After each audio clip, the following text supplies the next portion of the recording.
Hello dear students, welcome to IFS. स्वागत है आप सभी का आईएफएस के यूट्यूब चैनल पे। और हमारे साथ जुड़े हैं बहुत ही खास मेहमान जिनका नाम है शाहिद। और उन्होंने इस बार आईआईटी जैम एग्ज़ाम को बहुत बढ़िया रैंक से क्वालिफाई किया है। तो स्वागत है शाहिद आपका हमारे यूट्यूब चैनल पे। बताएं अपने जूनियर्स को अपने बारे में। Hi sir. हाँ, मेरा नाम शहीद अनवर है। मैं असम स्टेट से बिलोंग करता हूँ। हम्म, मैं वही के एक लोकल कॉलेज एसएस कॉलेज से मैं अभी पीएचडी कर रहा हूँ 6 सेमेस्टर में।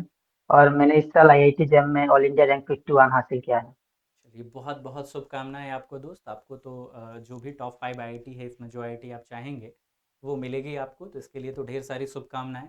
तो दोस्त, आप सबसे पहले ये थैंक यू बताएं सर। कि आपको सबसे पहले आईआईटी जैम एग्ज़ाम के बारे में कैसे पता चला, क्योंकि आप देखते होंगे कि 12-14 हज़ार ही बच्चे फॉर्म भरते हैं, हाँ मतलब कहीं ना कहीं अवेयरनेस तो नहीं है बच्चों के पास, है ना?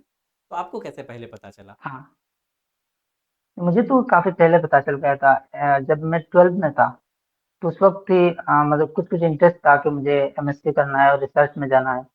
तो तब हम्म। डिफरेंट इंटरेस्ट था, पर मुझे उस वक्त आई थिंक इंटरनेट यूट्यूब वगैरह से कुछ हम्म। जैम के बारे में पता था। बट फिर मतलब जब बीएससी में आया तो हाँ हाँ हाँ हाँ, बताइए बताइए। हाँ हाँ, नहीं, फिर जब बीएससी में आया तो मतलब थिंग्स चेंज, इंटरेस्ट चेंज हो गया। फिर उसके लिए इतना प्रिपेयर नहीं किया एक्चुअली। बहुत लास्ट में ही मैंने लास्ट मोमेंट पे ही प्रिपरेशन स्टार्ट किया था। हम्म। पर पता बहुत पहले से ही था मुझे। मतलब ये है कि 11th-12th पे आम तौर पे ऐसा होता है कि अगर मैथमेटिक्स बैकग्राउंड के स्टूडेंट हो तो थोड़ा इंजीनियरिंग जेई को लेकर क्रेज होता हाँ है, हाँ। बट वहां पे आपका इंटरेस्ट डिफरेंट yes। था, आप उसी मोमेंट पे रिसर्च में जाना चाह रहे थे, है ना? एंड हाँ, मैंने जेई के लिए एक्चुअली प्रिपरेशन स्टार्ट किया था, बट मैथमेटिक्स में ज्यादा इंटरेस्ट आ गया तो सोचा कि रिसर्च में ही जाना है। मतलब एक सिंगल सब्जेक्ट को लेकर फिर हम आगे बढ़ते हैं। तो आपकी जो बीएससी है वो हाँ यस। बीएससी ऑनर्स है, या फिर वहाँ फिजिक्स केमिस्ट्री मैथ्स तीनों इंपॉर्टेंट थे, ऐसा था? नहीं नहीं, mathematics honours, physics non major था। ठीक है, ओके ओके, मतलब मेजर जो है वो आपका मैथमेटिक्स था। बहुत बढ़िया। और आपने मैथमेटिक्स। प्रिपरेशन किस ईयर में स्टार्ट करी? प्रिपरेशन अभी अगस्त में स्टार्ट किया था, लास्ट ईयर, बहुत ही लास्ट में मैंने जैसे बताया। ओके। तो प्रिपरेशन के दौरान आपने क्या महसूस किया कि जो बीएससी का जो सिलेबस है वो सिलेबस और हम्म। आईआईटी जैम का सिलेबस, इन दोनों को साथ में मतलब कैसे लेकर चलें आपके जूनियर्स कि उनका एग्जाम क्वालिफाई हो जाए, कुछ सजेस्ट करना चाहेंगे? हाँ, जैसे मेरा जो यूनिवर्सिटी का सिलेबस था हम्म। तो उसमें सिर्फ आई थिंक लीनियर अलजेब्रा जो था वो नहीं पढ़ा था हमने, अभी हम्म। 6 सेम में है। हम्म। उसके अलावा बाकी सब कुछ तो है। पर प्रॉब्लम ये है कि हम अब यूनिवर्सिटी के जो एग्जाम है या फिर जो करिकुलम है उसमें जिस डेप्थ में जाते हैं हम्म। तो आईआईटी जैम में उससे डिफरेंट है। बट सिर्फ मतलब कंटेंट सेम है तो आप साथ में प्रिपेयर कर सकते हैं, पर हम्म। उसके लिए आपको प्रॉब्लम सॉल्विंग पे ज्यादा ध्यान देना पड़ेगा। इन डेप्थ हर चीज को स्टडी करना पड़ेगा। पर फर्स्ट टाइम से ही आप अगर आप स्टार्ट करते हैं तो आपको बहुत अच्छा एज मिल जाएगा। फॉर एग्जांपल लाइक मान लीजिए कि इंटीग्रल कैलकुलस बीएससी में हर जगह होता है मेरे ख्याल से, हाँ है ना? तो हाँ। Integral yes. कैलकुलस किसी बच्चे ने बीएससी के लिए प्रिपरेशन किया तो तैयारी तो बीएससी के लिए किया, ठीक है, लेकिन उसी मोमेंट पे उस कॉन्सेप्ट से अगर जैम के पीवाईक्यू लगाने की कोशिश करे तो, और कुछ पीवाईक्यू होते हैं तो थोड़ा कॉन्फिडेंस बूस्ट अप होगा, है ना? और फिर उस तरह के और हाँ क्वेश्चंस की अगर वो प्रैक्टिस करें तो एट द सेम मोमेंट वो धीरे धीरे ऑब्जेक्टिव अप्रोच के लिए भी खुद को तैयार कर सकते हैं, है ना? हाँ, नहीं, कॉलेज के साथ साथ ही प्रिपेयर किया जा सकता है। हाँ हाँ हाँ, बिल्कुल, बहुत अच्छे बहुत अच्छे। और दोस्त, एग्ज़ाम के ना लास्ट मोमेंट पे जो होता है ना, मतलब 1 सप्ताह बच गए, 2 सप्ताह बच गए, तो उस समय बच्चे थोड़े तनाव में आ जाते हैं। जिनकी अच्छी तैयारी होती है वो भी, और जिनका कम है वो तो वैसे भी तनाव में रहते हैं। तो उन लास्ट मोमेंट्स हाँ, को कैसे मैनेज किया था आपने? कैसे, क्या स्टडी शेड्यूल होता था आपका? लास्ट मोमेंट पे मेनली मैं टेस्ट सीरीज पे ही फोकस करता था। हम्म। तो शेड्यूल यही होता था कि मैं हर हर सुबह मतलब 9:30 से लेकर 12:30 तक एक फुल फुल लेंथ का टेस्ट दूँ। हम्म। फिर उसके बाद रात को उसको एनालाइज करूँ। हम्म। और फिर जो भी मुझे टॉपिक्स है, जैसे इंटीग्रल कैलकुलस जैसे आपने बताया, जो हम्म। डबल इंटीग्रल थे उसमें हम्म। थोड़ा बहुत प्रॉब्लम्स होते थे। हम्म। तो उसको उसके प्रॉब्लम्स देख लिया। तो जो भी आपको मतलब जिस जिस टॉपिक पे आपको दिक्कत है हम्म। तो उन पे प्रॉब्लम्स देख लिया। और ज्यादा नया theory I I wouldn't recommend कि आप लास्ट में थ्योरी देखें। हम्म। मेनली टेस्ट सीरीज पे फोकस करना चाहिए लास्ट इवन 1-1.5 मंथ। तो मैंने भी यही किया था। मतलब टेस्ट सीरीज पे फोकस करने का मतलब हो गया कि प्रॉब्लम सॉल्विंग तो चाहिए ही चाहिए विद इन टाइम लिमिट, है ना? टेस्ट का मतलब क्या है कि प्रॉब्लम हाँ सॉल्विंग, हाँ। और वो भी विद इन टाइम लिमिट, है ना? कि हम नेगेटिव और मार्किंग साथ वगैरह में से भी आपका बच जो सके। मिस्टेक्स भी होते हैं तो वो भी। हाँ, हम्म। हाँ, बोले। तो आपने जो पेपर दिया तो उसमें मतलब लाइक अपने पास 5 इंपॉर्टेंट सब्जेक्ट है ना, रियल हो गया, मल्टी वेरिएबल को भी मैं साथ में ही रख लेता हूँ, लीनियर हो गया, ग्रुप थ्योरी है, ओडी है, इंटीग्रल है।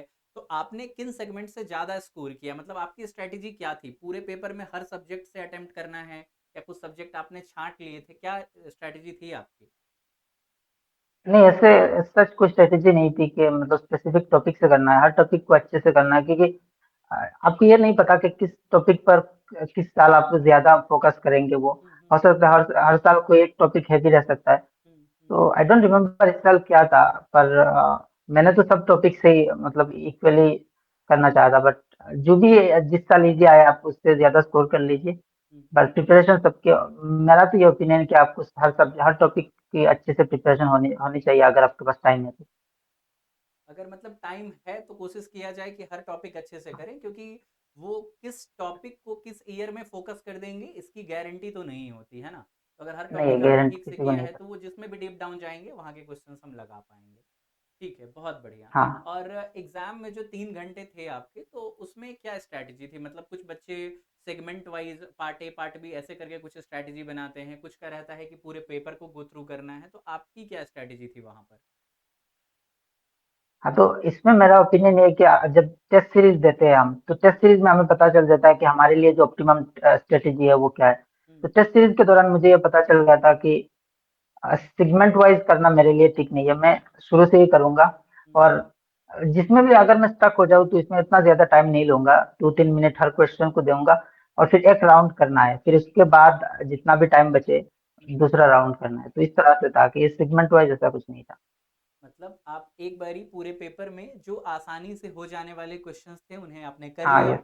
उससे फ़ायदा ये हुआ होगा कि शुरुआत के 1 सवा घंटे में कुछ मार्क्स अपने दिमाग में हो जाता है ना कि इतने मार्क्स तो मेरे आ रहे हैं। तो कहीं ना कहीं मेंटल हाँ। जो कॉन्फिडेंस है, जो मेंटल लेवल है, वो थोड़ा हाई हो जाता है। एंड देन फिर हम बचे हुए हाँ। क्वेश्चन को और कॉन्फिडेंस के साथ कर पाते हैं ना। चलो, बहुत यस। बढ़िया, बहुत बढ़िया। तो अब तो पेपर का रिजल्ट भी आ गया और आपने अराउंड टॉप 50 की रैंक भी हासिल कर ही ली है लगभग, है ना। तो अब कॉलेज तो मतलब आईआईटी तो कोई भी बेहतरीन मिल जाएगी आपको, तो आपका क्या प्लान है, आप कौन सी आईआईटी चाहते हैं? मेरा प्रेफरेंस है IIT Guwahati mathematics and computing, तो वहाँ से मुझे लेना है, फिर आगे एक्सप्लोर करना है कि क्या करना है। ठीक है, ठीक है, ठीक है। कुछ अपने जूनियर्स के लिए कोई सजेशन आप देना चाहेंगे जिनका उन्हें स्पेशली ख्याल रखना चाहिए, जो बच्चे 2026 में एग्जाम देंगे? नहीं, अभी अगर अगर कोई अभी स्टार्ट कर रहा है तो अभी तो बहुत टाइम है। पूरे तो वन मैं ईयर ये का लगभग लगभग कहूंगा कि टाइम है। आप, हाँ लगभग टाइम है, तो मेरे पास तो इतना टाइम भी नहीं था। अगर आपके पास इतना टाइम है तो आप, मैं कहूंगा कि थ्योरी में अभी ज्यादा फोकस करें। और अभी टेस्ट सीरीज की मतलब कोई जरूरत नहीं है। आप हर एक प्रॉब्लम को अच्छा टाइम लगाए और हम्म ट्राई करें कि आप खुद से सॉल्व करें। अगर आधा घंटा 1 घंटा लग रहा है किसी हम्म डिफिकल्ट प्रॉब्लम में, देन इट्स ओके। आप अभी आप टाइम लगाए और फिर जैसे अक्टूबर सितंबर या फिर इस टाइम के अराउंड आपका अगर सिलेबस खत्म हो जाता है, देन यू कैन स्टार्ट कि आप एक टाइम लिमिट के अंदर कैसे कर सकूं। बट एट द एंड आपको सिर्फ मेन इंपॉर्टेंट चीज यही है कि आपको प्रॉब्लम सॉल्विंग स्किल्स डेवलप करना है, जो कि एग्जाम में भी और आगे भी आपका काम आएगा। तो ये एक यही मेन स्ट्रेटेजी है, आप फोकस कर सकते हैं।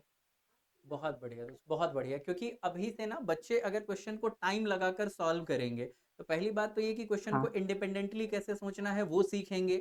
उसके बाद जब क्वेश्चन को टाइम लगा करके इन डिटेल सॉल्व करते हैं ना, तो कल को जब 4 5 6 महीने बाद जब वो टेस्ट सीरीज वगैरह लगा रहे होंगे, तो वो क्वेश्चन को वहां पे हाँ। भले ही जल्दी से शॉर्ट में सॉल्व करें, लेकिन कहीं ना कहीं बैक ऑफ द माइंड उसका प्रॉपर जो ब्रेकेज है, जो एक्सप्लेनेशन है ना, वो उनके दिमाग में होगा, तो यस। और बेहतर कॉन्फिडेंस से बेहतर अप्रोच के साथ क्वेश्चन को डील कर पाएंगे। बहुत बढ़िया, यस। बहुत बढ़िया, बहुत बढ़िया बातचीत रही आपसे, बहुत अच्छा लगा आपसे बात करके। आपको आपके रिजल्ट के लिए, आने वाले फ्यूचर के लिए ढेर सारी शुभकामनाएं, और समय देने के लिए बहुत बहुत धन्यवाद। Thank you so much. Thank you sir.